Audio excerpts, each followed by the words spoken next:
हाल में हुए हरियाणा और महाराष्ट्र विधानसभा चुनाव में कांग्रेस की बुरी हार के बाद इंडिया गठबंधन के भीतर बवाल मचा हुआ है। गठबंधन के भीतर से आवाजें आने लगी हैं कि कांग्रेस पार्टी और उसके नेता इंडी गठबंधन को सही नेतृत्व देने में पूरी तरह नाकाम साबित हुए हैं। महाराष्ट्र से पहले हरियाणा विधानसभा में भी कांग्रेस इंडी गठबंधन को साथ लेकर चलने में बुरी तरह विफल साबित हुई है। ऐसे में गठबंधन में कांग्रेस के करीबी सहयोगी दल भी अब उसके खिलाफ बोलने लगे हैं। कांग्रेस के सहयोगी तृणमूल कांग्रेस की नेता और पश्चिम बंगाल के मुख्यमंत्री ममता बनर्जी को गठबंधन की कमान देने की मांग कर रहे हैं। ममता ने खुद भी कहा है कि वो इंडिया गठबंधन को लीड करने के लिए तैयार है।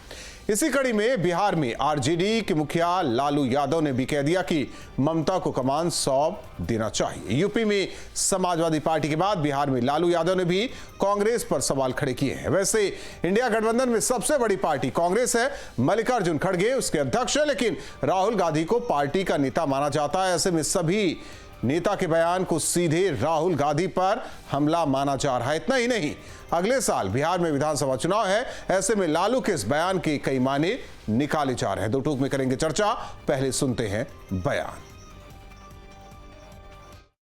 समाजवादी पार्टी का कार्यकर्ता यही चाहता है कि इंडिया गठबंधन की बागडोर आदरणीय अखिलेश यादव जी संभालें, लेकिन इंडिया गठबंधन की बागडोर कौन संभालेगा, या तो शीर्ष नेतृत्व ही तय करेगा और उसी पे ही मुहर लगने के बाद आगे चीजें प्रारूप लेंगी। लेकिन समाजवादी पार्टी का हर एक कार्यकर्ता यही चाहता है कि इंडिया गठबंधन की बागडोर आदरणीय अखिलेश यादव जी संभालें। देखिए, विपक्ष के पास आज सबसे बड़ी जो ताकत है वो इस बात की लड़ाई के रूप में है कि जो ये राजनीतिक असुरी सत्ता है भारतीय जनता पार्टी, इससे कैसे मुकाबला किया जाए और जनता के मुद्दों को किस प्रकार से उठाया जाए। जिस प्रकार से पूरे देश में महंगाई, बेरोजगारी, भ्रष्टाचार का आलम इस भारतीय जनता पार्टी ने मचा करके रखा है, इसके खिलाफ आज बेबुलंद आवाज के रूप में अगर कोई लड़ रहा है तो राहुल गांधी जी सड़क से लेकर सदन तक लड़ रहे हैं। सभी विपक्षी दलों का यह धर्म है कि सबसे पहले अपने मंतव्यों को हटा करके सरकार से जवाब पूछा जाए कि संसद की कार्रवाई सरकार क्यों नहीं चला रही है और जिन मुद्दों पर देश का बहुत बड़ा विषय और बहुत बड़ा वर्ग आधारित है उस पर सरकार चर्चा करने के लिए क्यों नहीं तैयार है। देखिए, चुनाव दर चुनाव हार की कगार पर पहुंच चुकी नेतृत्व सहयोगियों का विश्वास खो चुका है। इसीलिए अब कांग्रेस के सहयोगी दल भी कांग्रेस के इस नेतृत्व से पीछा छुड़ाना चाहते हैं। महाराष्ट्र से लेकर पश्चिम बंगाल तक और बिहार से लेकर उत्तर प्रदेश तक उनके सहयोगी दल उनके नेतृत्व को नकार रहे हैं। मुझे लगता है ये कांग्रेस के नेतृत्व की सबसे बड़ी असफलता है, जिसे इनके सहयोगी दल प्रामाणिक कर रहे हैं। और ऐसे में बड़े सवाल, कांग्रेस की बैक टू बैक हार, इंडी गठबंधन में बढ़ी दरार, चुनाव में हार का इफेक्ट, राहुल गांधी बने टारगेट, ममता का अरमान बने इंडी गठबंधन की कप्तान। इंडिया अलायंस में नया फेज, क्या बदलेगा अलायंस का फेस? इंडी गठबंधन में बड़े भाई की लड़ाई, कौन करेगा अगुवाई? इन सवालों के साथ मेहमानों से चर्चा। शरद त्रिवेदी जी, प्रवक्ता बीजेपी, प्रोफेसर भुवन जोशी जी, प्रवक्ता समाजवादी पार्टी, संजीव सिंह जी, प्रवक्ता कांग्रेस। आप तीनों मेहमानों का स्वागत है। प्रोफेसर भुवन जोशी जी, इंडी गठबंधन इसीलिए कि बीजेपी को हराया जाए, देश को बचाया जाए, संविधान को बचाया जाए, जिसे आप लोग हालांकि इंडिया कहते हैं, इंडिया गठबंधन, लेकिन अब इसी इंडिया में सब कुछ सही नहीं चल रहा है। पहले आपके बड़े नेता रामगोपाल यादव, फिर किरण नंदा, फिर अब बिहार से लालू यादव भी बोल रहे हैं कि कमान अब दे देनी चाहिए ममता बनर्जी को, लेकिन आप लोग चाहते हैं कि अखिलेश यादव के हाथ में इस गठबंधन की कमान हो। आखिर ये दूरी कांग्रेस से क्यों? देखिए राहुल जी, हर समाजवादी पार्टी का एक एक कार्यकर्ता चाहता है कि माननीय अखिलेश यादव जी इंडिया गठबंधन की अगुवाई करें, लेकिन ये फैसला तो इंडिया गठबंधन के सभी सहयोगियों को मिलकर करेंगे। और निश्चित तौर पे आदरणीय ममता जी का संदर्भ में जो आपने आज बहस चलाई है, मैं निश्चित तौर पे कहना चाहता हूं, एक ऐसी नेता हैं जिन्होंने भारतीय जनता पार्टी को हमेशा बाउंड्री लाइन से पार करने का काम करा, सांप्रदायिक शक्तियों से हमेशा डट कर मुकाबला करने का काम आदरणीय ममता जी ने करा है। एक महिला है, शासन प्रशासन का लंबा अनुभव है। अगर आदरणीय ममता जी इस गठबंधन की अगुवाई करते तो हमें बहुत प्रसन्नता होगी, क्योंकि माननीय अखिलेश यादव जी से उनके संबंध बहुत अच्छे हैं और दूसरा उनका लंबा एक कैरियर है, लंबा अनुभव है लोकसभा से लेकर मंत्री के रूप में, देश के मंत्री के रूप में और मुख्यमंत्री के रूप में लगातार भारतीय जनता पार्टी को हमेशा हाशिए पर धकेलने का काम उन्होंने करा है। तो हमें लगता है कि वो एक उपयुक्त उम्मीदवार है। और रही बात माननीय अखिलेश यादव जी ने इंडिया गठबंधन को हमेशा एक नए स्वरूप में देने के लिए जो काम किया है वो पूरे देश और प्रदेश उसको समझता है। और कांग्रेस की जिम्मेदारी ये बनती है कि वो अपने गठबंधन के लोगों को प्रॉपर स्पेस दे और हमारे जो प्रदेश के मुद्दे हैं, उत्तर प्रदेश के जो मुद्दे हैं और नेशनल जो मुद्दे हैं, उन लोगों का किस प्रकार समायोजन सदन में उनको उठाया जाए, ये कांग्रेस को चिंता करनी, क्योंकि लोकसभा में कांग्रेस सबसे बड़ा अलायंस है। ये भी देश इस बात को जानता है।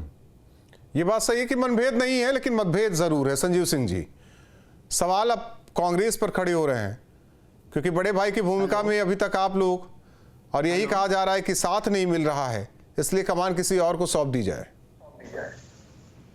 नहीं, मुझे लगता है कि कांग्रेस पार्टी और इंडिया गठबंधन में किसी के भीतर मनभेद नहीं है और यही एक स्वस्थ लोकतांत्रिक परंपरा है कि अगर हम एक डेमोक्रेटिक पार्टी हैं तो हम अपने जो साथी हैं गठबंधन के उनको बराबरी का मौका दें।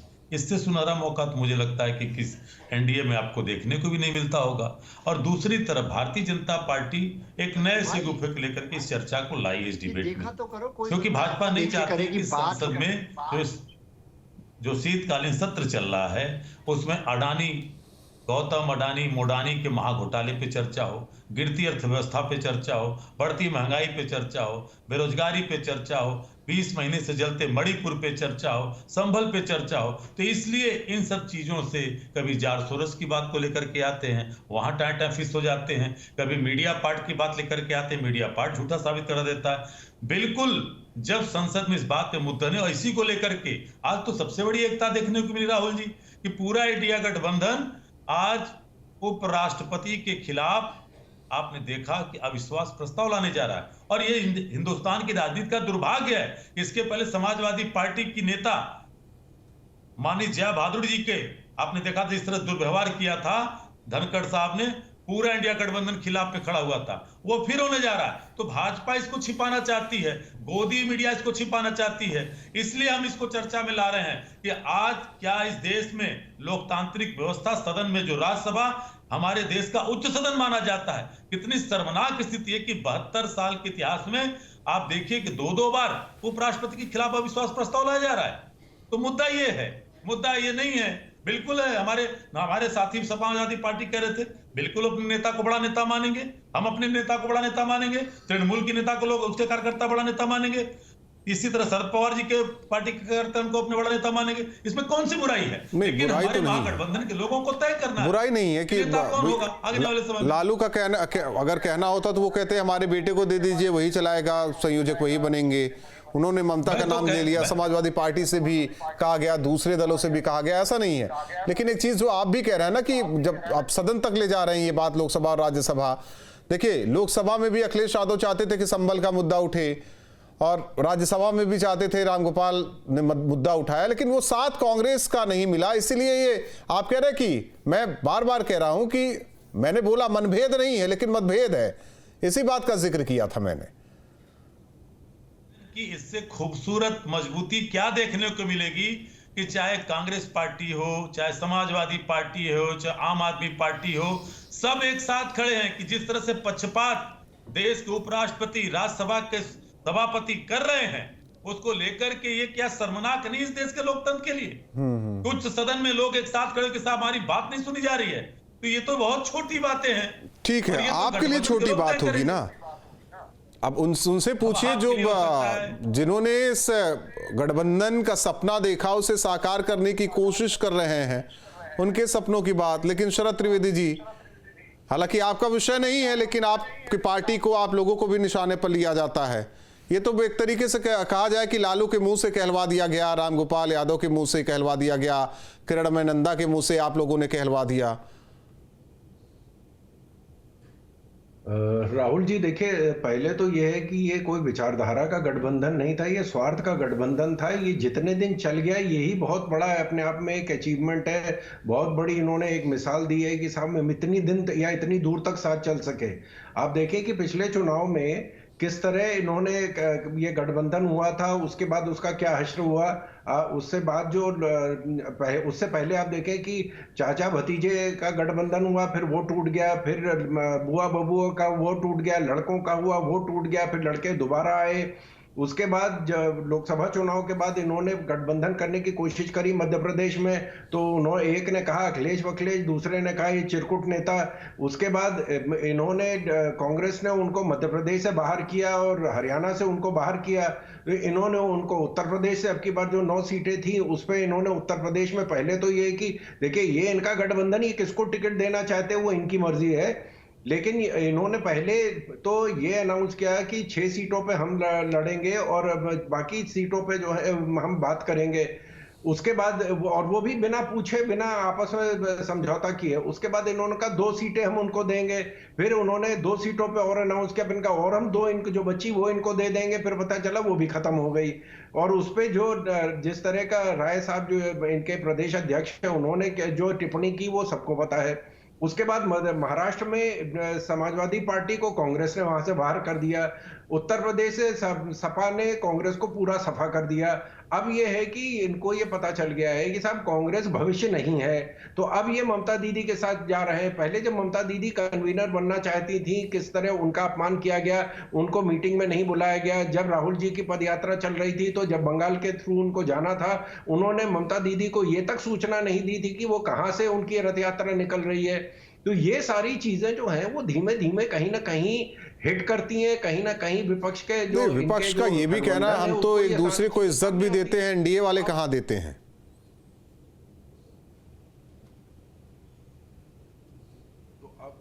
उसका नतीजा ये निकला है कि अब इनकी गठबंधन जो है वो कांग्रेस से हटके ममता दीदी के पास जा रहा है। अब इसका ये क्या जवाब देंगे वो इनको तय करना है। हमारा जो नीति नियत नेता बिल्कुल वहीं का वहीं है, हमें कोई फर्क नहीं पड़ता है ये कौन सा गठबंधन करेंगे। एक बार काट की हांडी चढ़ी थी जब इन्होंने एक फॉल्स नैरेटिव बनाया था संविधान की हत्या कर देंगे और आरक्षण खत्म कर देंगे, वो काट की हांडी चढ़ चुकी है। ये चीज जो है सामने आ गई हरियाणा और महाराष्ट्र के चुनाव में। भुवन जोशी जी, क्या करेंगे? भुवन जोशी जी कुछ कहेंगे या मैं सवाल करूं? पहले भारतीय जनता पार्टी के साथी का जवाब दे दूं। देखिए, इंडिया अलायंस में इंटरनल डेमोक्रेसी है, इसीलिए हम अपनी बात को रखने का काम कर रहे हैं। लेकिन जो भारतीय जनता पार्टी का एनडीए गठबंधन है, इसमें तो अग्निवीर योजना चल रही है। बिहार में मुकेश सहनी अग्निवीर बन गए और अभी सिंधे साहब अग्निवीर बन गए और अगला नंबर नीतीश कुमार का है। अग्निवीर योजना को चला रहे हैं अन्य राजनीतिक दलों के साथ। हमारे यहाँ ऐसा नहीं है। हमारी कोई भी हमारे लिए जो मुद्दे थे हम लोग उसको सदन में उठाना चाहते हैं, चाहे संबल का मुद्दा हो, किसानों का मुद्दा हो, मणिपुर का मुद्दा। मैं समझ गया आपको जो कहना था, आपने बीजेपी को कह लिया। एक सवाल है भुवन जोशी जी, आपने जो रिस्पेक्ट कांग्रेस को दी उत्तर प्रदेश में, क्या वो अलग राज्यों में होने वाले चुनाव में आप लोगों को मिला? बड़े साफ गोई से कहिएगा, क्या इसी वजह से ये अब मांग नहीं बढ़ रही है? देखिए राहुल जी, बहुत अच्छा प्रश्न आपने करा। जिसकी शुरुआत हुई हरियाणा से, हरियाणा में हमने प्रॉपर स्पेस कांग्रेस को देने का काम करा, क्योंकि हम नहीं चाहते कि कल को जो सांप्रदायिक शक्तियां हैं उनकी नहीं सर, आप गलत कह रहे हैं। मैं वो वाली बात नहीं कह रहा हूं। मैं चलिए मैं नाम ले लेता हूं राज्यों का। मध्य प्रदेश, हरियाणा की बात आपने की, महाराष्ट्र की बात कर लेते हैं। ये भी चीजें लोकसभा चुनाव से पहले, लोकसभा चुनाव के बाद। देखिए, मैं उसी विषय को कहने का प्रयास कर रहा हूं। हरियाणा में हमने प्रॉपर स्पेस इसीलिए दिया था कि हम लोग चाहते थे कि सांप्रदायिक शक्तियों का अंत हो। निश्चित तौर पे उत्तर प्रदेश में हम लोग बड़े भाई की भूमिका, वहां पर माननीय अखिलेश यादव जी को फैसला करना, हम लोग चुनाव लड़े। ये आपसी अंडरस्टैंडिंग हो सकती है, हरियाणा में स्पेस इनको देना, उत्तर प्रदेश में हमारा देना, ये हमारा इंटरनल विषय है, ये कोई वैसी चर्चा नहीं। तो वो स्पेस आपको महाराष्ट्र में मिला क्या? आप देखिए, अगर सरकार बनने से बहुत साफ गोई से कहिए। देखिए इसमें क्या, क्योंकि राजनीति बहुत कुछ तय करती है ना। राहुल जी, उसी विषय को मैं कहना चाह रहा हूं। राहुल जी, अगर जो अलायंस है उनमें सही से बात नहीं होता, उसका परिणाम क्या आता है? परिणाम देखिए, मध्य प्रदेश का परिणाम सामने है, महाराष्ट्र का परिणाम सामने है। तो ये तो चिंतन और मंथन का विषय है। इससे कोई जो माननीय अखिलेश यादव जी का लाभ मध्य प्रदेश में और महाराष्ट्र में कांग्रेस ले सकती थी, वो नहीं लिया। परिणाम सामने है। माननीय अखिलेश यादव जी बड़े विजनरी लीडर हैं, उनका एक व्यापक असर है, उनका पीडीए में एक बहुत बड़ा व्यापक असर है, उनको लोग बड़ी आशा भरी नजरों से देखते हैं। उसका लाभ लेने में कांग्रेस सफल नहीं रही। ये बात मैं बहुत जिम्मेदारी से आपके चैनल में मध्य प्रदेश नहीं, इसीलिए कह रहा, देखिए इसमें आरोप और प्रत्यारोप या कोई राजनीति वाली बात नहीं, जो है वो है। सच्चाई तो आपने बता दी संजीव सिंह जी। भाई उन्होंने स्पेस दिया कि आइए कांग्रेस वाले जो भी हैं वो खुल के खेले। हरियाणा में भी स्पेस दिया कि खुल के खेलिए, लेकिन जहां उन्होंने डिमांड की वहां उन्हें नहीं मिला, खेलने के लिए नहीं मिला। और इसीलिए ये मांग की जा रही कि भैया कांग्रेस को हटाइए, कप्तान नया बनाइए। मुझे लगता है कि भारतीय जनता पार्टी के द्वारा जो ये पटकथा लिखी गई मीडिया चैनलों पे कुछ चलाई जाती, जिसमें आप सर एक संजीव सिंह जी माफी के साथ रोकना चाहते हैं। ये पटकथा मैं थोड़ी लिखा हूं या ये यहाँ बैठे हैं बीजेपी के प्रवक्ता नेता, उन्होंने नहीं लिखवाया है। ये मेरा सवाल था भुवन जोशी जी से, जिन्होंने बहुत साफगोई से कहा है, बहुत अच्छे प्रवक्ता है, उन्होंने आकलन किया सारी चीजें, उनकी पार्टी में क्या हो रहा है वही उन्होंने। अब ये भी कह दीजिए कि समाजवादी पार्टी जो है वो बीजेपी की भाषा बोल रही है, ये भी कह सकते हैं आप। नहीं, आप अपनी जुबान जो बोल सकते हैं आप बोलिए, मुझे जो बोलना मुझे बोलने दीजिए। मैं इस बात को कह रहा हूं कि भारतीय जनता पार्टी के प्रवक्ता जब बोलते हैं तो आप बड़े कंठमुग्ध होकर के सुनते हैं, तो हम लोग को भी सुना करिए। बहुत अच्छी बात कही कि साहब इंडिया गठबंधन में वहां पे भाजपा के प्रवक्ता ने कहा कि मध्य प्रदेश में ऐसे हुआ, उत्तर प्रदेश में ऐसा। महाराष्ट्र भूल गए क्या? अजीत पवार को देखकर के इनके गठबंधन के एक मंत्री को उल्टी आती थी बैठने में। प्रधानमंत्री जी को भूल गए क्या कि natural correct party Ajit Pawar को 70,000 करोड़ घोटाले की बात करते थे, चक्की पिसिंग वर्तमान मुख्यमंत्री देवेंद्र फडणवीस कहते थे, ये भूल गए क्या आप? तो इन भाषाओं की मर्यादा जब गठबंधन में जिनके साथ हैं उनकी बात आप नहीं करेंगे, भाजपा के प्रवक्ता भी नहीं करेंगे, तो अगर हम उठाना चाह रहे हैं तो इसलिए कह रहा हूं कि प्रायोजित कार्यक्रमों का भंडाफोड़ हमें करना है। संजीव सिंह जी, कम से कम एक लोकतांत्रिक व्यवस्था है संजीव ना, सिंह जी, कि हम बात या तो ये आप मान के आए कि आपको जो बोलना है आप वो बोलेंगे, और मेरा जो सवाल रहेगा उसे एक कान से सुनेंगे, निकाल देंगे, आप उसका जवाब नहीं देंगे। आप भी तो प्रायोजित कार्यक्रम चला रहे हैं कि बस जाना है, बीजेपी को बोलना है, उल्टा सीधा बोलना, हमारे बारे में जो बात करेगा वहां कांग्रेस की जगह बीजेपी को लगा देना है, बस शब्द चेंज कर देना है। संजीव सिंह जी, प्रोफेसर भुवन जोशी जी से सीखिए ना डिबेट कैसे की जाती है। वही तो मैं कह रहा हूं संजीव सिंह जी, प्रोफेसर भुवन जोशी जी से सीखिए कि डिबेट कैसे करते हैं, कैसे तर्क करते हैं। जो चीजें हैं उन्होंने असलियत में बता दी चीजें। अगर आपको नहीं सुनना है तो मत सुनिए, आप भी उनकी बातों को भी एक कान से सुनिए, दूसरे से निकाल दीजिए। सवाल पूछने के बाद जवाब सुनिए। मैं तो लगातार न्यूज नेशन की भाषा बोलने के लिए नहीं आते। मैं यहाँ कांग्रेस की बड़ाई करने नहीं बैठा हूं, मैं आपकी गठबंधन की बात कर रहा हूं।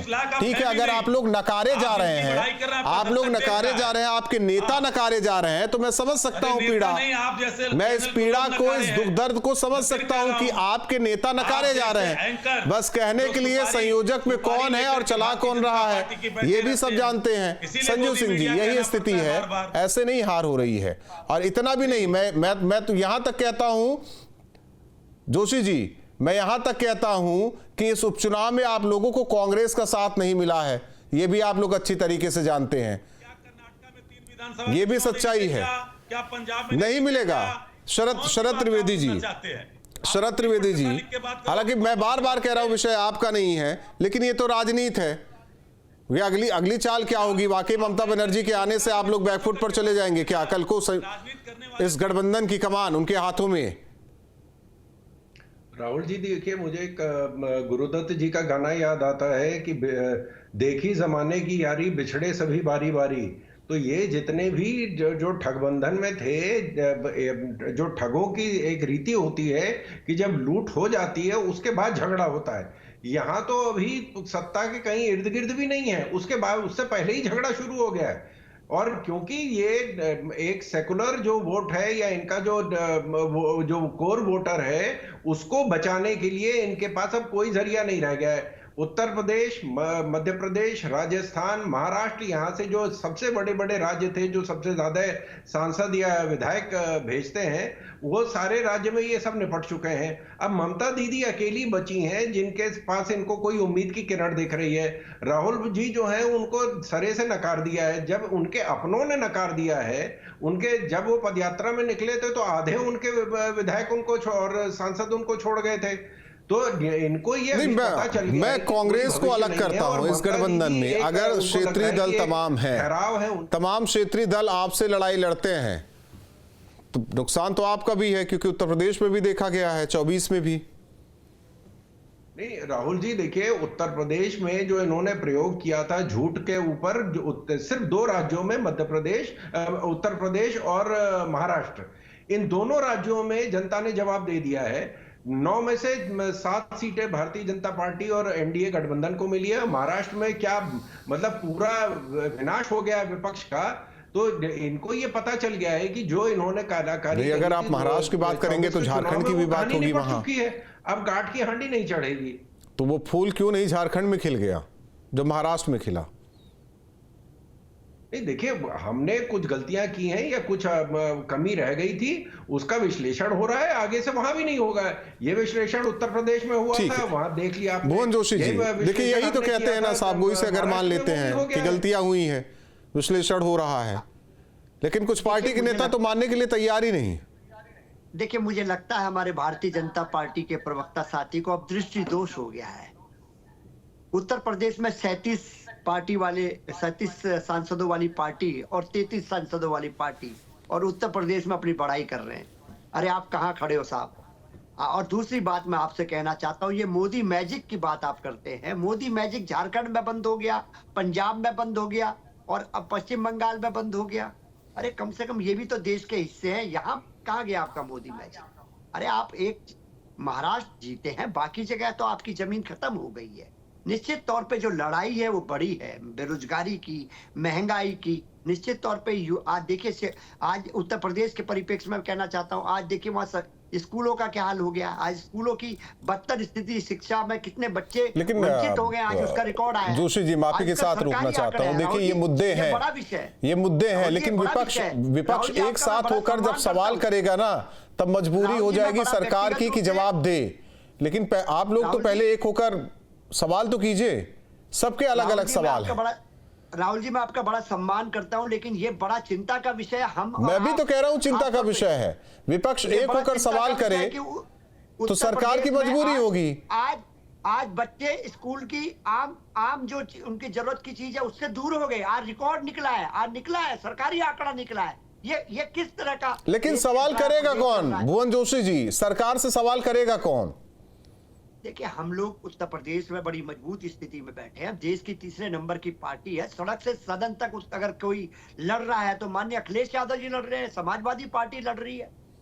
कौन किसानों के लेकर धरना करा? देखा आपने, समाजवादी पार्टी के लोग सांसद धरने करने का काम कर रहे थे। हम लोग चाहते हैं कि संभल पे चर्चा हो, हम लोग चाहते हैं किसानों पे चर्चा हो, हम लोग चाहते हैं मणिपुर पे चर्चा हो। ये लड़ाई बड़ी है, लड़ना पड़ेगा, लड़ रहे हैं हम लोग। तो वही तो कह रहे हैं, साथ में रहिए ना। यही तो मैं भी बार बार कह रहा हूं संजीव सिंह जी, साथ में रहिए, सहमति बने, तब आप लोग लड़ाई लड़ेंगे।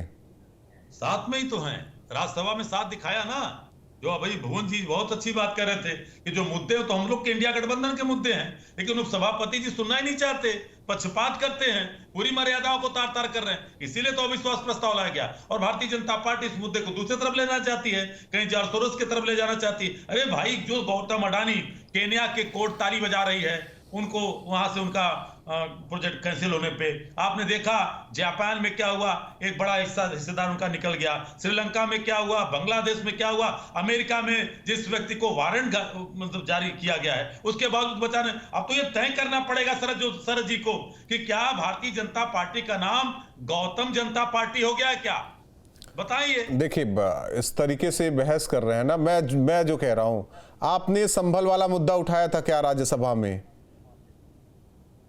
कांग्रेस ने साथ दिया था क्या समाजवादी पार्टी का? क्या गौतम अडानी आपके नहीं, है क्या? मेरा जो सवाल है आप उसका जवाब दे दीजिए। ठीक है, मैं कहता हूं गौतम अडानी नहीं, मैं एक चीज ठीक है संजीव सिंह, मैं आपकी बातों को ले लेता हूं। मैं आ जाता हूं जोशी साहब पर। जोशी साहब आवाज आ रही है ना? जो राहुल गांधी उठाना चाहते हैं उसमें क्यों नहीं आप लोग साथ दे रहे हैं? देखिए मैंने कहा ना, कांग्रेस सदन में सबसे बड़ी पार्टी, उसको तय करने पड़ेगा कि कौन से मुद्दों पे लड़ना है। अडानी के मुद्दे पे लड़े, कोई विषय नहीं है, लेकिन संभल का मुद्दा, किसानों का मुद्दा, किसान खुद ही नहीं क्लियर है, बैरिकेड लगा दिए हैं।